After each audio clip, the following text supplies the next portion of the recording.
Siri regular akayimba ke kakanyingiza omukana akaseera nze ndi mumbeje byange byawukana muko akayimba ko bweka agamba Spice Dianah yanyingiza omukana akaseera akayimba ko kabawereza ko mwena gabadde no mazali bwage Radel Nakura Joyous nga tumwagaliza amazali bwa amalungi over the weekend all through nate ne gayingiramu ata amawulire amabi ag'abantu abalala abatuvudde mu maaso abangi nnyo abatuvudde ku maaso naye oluusi nti betuba tumanyi oluusi be batono kwabo oba twesanga nga ate abantu abali prominent fe betusinga okubanga tutegeera nga bonogamba nti ba public figures betuba tulina okubanga twogerako ebiseera ebisinga so buli omu yenna eyaviriddwako omuntu wetwongera okuba nti kusaasirako bannange mukama yongera okubanga akugumya ayongera okubanga akuyisa mu mbeera eyo naye essaawa eno twongera okusaasirako bonna abaaviriddwako abantu baabwe omuli abakozi aba Galaxy FM okuli CEO bangambye nti abadde CEO owa Galaxy FM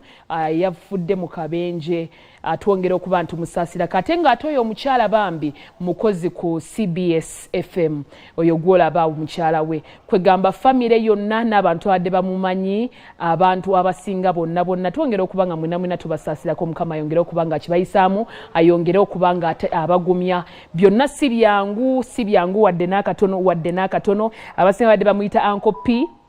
lyerinnya lye nalabye abasinga libadde bakozesa if I'm not mistaken Uncle P libadde basinga okumuyita ndowooza amawulire ago gatutuuseeko naye nga bambi kikwasiza ddala ennaku era kibi nnyo kubanga oteeberezaamu obulumi bwe yayiseemu akaseera ako bannange accident nayo bwebezze nga accident kwegamba si byangu omukyala oyo ye Esther Wamala mukyala we era nga ye chief news editor ku 89.2 CBS FM twongera okuba ntukugumya mukozi munnaffe mukama yongera okuba nga akikuyisaamu famire yo yonna nabonna bekikwatako nategeezeddwako nti agenda kuba nga aziikibwa Lwakusatu ndowooza agenda kuba nga aziikibwa Lwakusatu n'ebinaaba bisinzeeko awo tunayongera okuba nga tubibawuulira ebinaaba bigenze mu maaso naye mukama amuwummuze mirembe amulamuze kisa era amusonyiwe byonna ebyamusobako bambi kale ate era bwe bukeredde olunaku luno olwaleero nga tulaba amawulire aga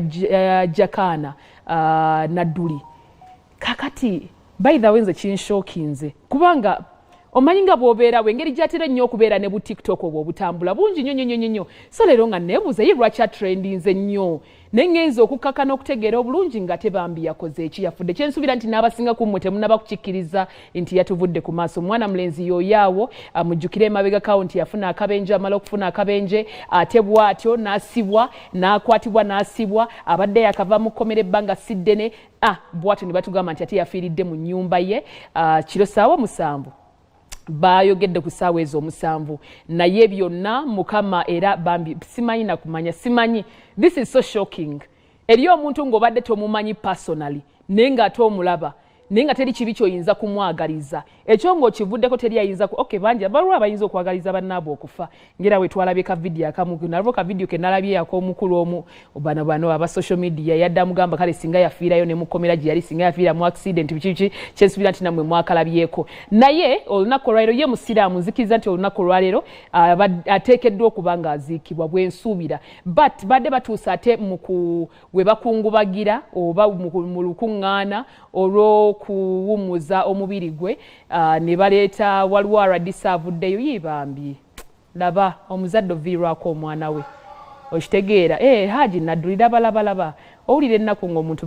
kibi nnyo omuzadde okuziika omwana we oyo ye maama owa Jakana atuvudde ku maaso badde batuuseewo awo RDC n'avaayo n'agamba nti ate omukulembeze w'eggwanga amutumye n'amutegeeza nti nga tebannaba kuziika Jakana ono bateekeddwa okuba nga bakola postmortem baddeyo bamutwale beekebejje balabe ki ekyasse omwana mulenzi ono ki ekyamuviiriddeko okuba nga afa okitegeera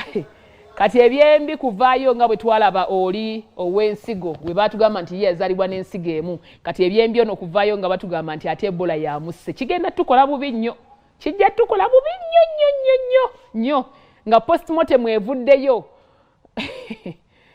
eby'embi bisekerwa saagala kugattako bingi naye twongere okubanga tubasabira Mukama yongere okubanga abagumya. It's been a series of a lot of things nga bwolabaawo yali akagwa kabenje ate bamukute bamusibye agenze ku mitimbagano ayogera ebintu bye nga omuntu yenna bw'aba ayogera ebintu bya buli omu alina opinion ye okitegeera so ebyembi ebivudde mu nsubira byebyo ne Mukama yongere okubanga bambi akulamuza kisa akuumuze mirembe akusonyiwe byonna ebyakusobako teri muntu yandiyagaliza munne kufa bannange kikwasa ennaku naye kale buli omu yenna aviriddwako omuntu we Mukama yongere okubanga kikuyisaamu twesabire kyekisinga okuba ekikulu tuli mu program kiri kitya Dianah Nabatanzi gemanya agange Monday to Fridays bera saa 8 zenyine ez'omutundu twakatandika butandisi kiriza nsooke nkole ku nsimbi ate bwe mba nkomyewo tusumulule program y'olunaku olwaleero